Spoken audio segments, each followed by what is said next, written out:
Hello viewers, আপনারা এখানে দেখতে পাচ্ছেন যে ক্যাপিটাল লেটার এবং স্মল লেটারের একটি আর্টিকেল। সো আমরা চলুন দেখা যাক এমএস ওয়ার্ডের একটি গুরুত্বপূর্ণ বিষয়টি হলো আপনি এখানে দেখতে পাচ্ছেন যে একটি সিন্ডিকেটের একটি আর্টিকেল, বাংলাদেশ সিন্ডিকেট নিয়ে।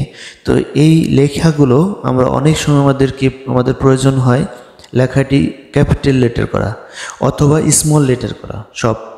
তো সেক্ষেত্রে আমরা অনেক সময় অপশনে গিয়ে অনেক খোঁজাখুঁজির পরে দেন আমরা করতে পারি, বাট এটি একটি আমরা খুবই সহজে শর্ট ফর্মে করতে পারি। আমরা কিবোর্ডের লেখাটি সিলেক্ট করার পরে কিবোর্ডে আপনার শিফট F3 দেন দেখতে পাচ্ছেন যে চেঞ্জ হয়ে এটি ক্যাপিটাল লেটার হয়ে গেছে। আবার যদি কিবোর্ডের শিফট F3 প্রেস করি তাহলে দেখবেন সব স্মল লেটার হয়ে গেছে।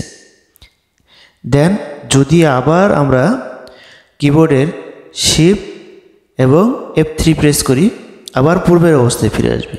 তো এইভাবে আমরা খুব সহজেই আপনি যে কোনো লেখার পরে দ্রুত এটি চেঞ্জ করে নিতে পারেন। আপনি যদি অপশনে গিয়ে করেন অথবা আবার আপনি টাইপিং শুরু করেন সেক্ষেত্রে দীর্ঘ সময় লাগবে, কিন্তু আপনি যদি এটি খুব সহজে করতে চান সেক্ষেত্রে আপনাকে যেটি করতে হবে সেটি হলো কিবোর্ডে শিফট প্লাস F3। এখানে দেখতে পাচ্ছেন যে শিফট প্লাস F3 করার সাথে সাথেই লেখাটি বড় হয়ে যাচ্ছে এবং ছোট হয়ে যাচ্ছে এবং আবার পূর্বের অবস্থায় ফিরে আসছে। অথবা অনেক সময় আমাদের লেখার মধ্যে অনেক থাকে, অনেক ভুল থাকতে পারে, সেক্ষেত্রে আপনি এর মাধ্যমে আপনি কারেকশন করে নিতে পারেন। ধন্যবাদ সবাইকে।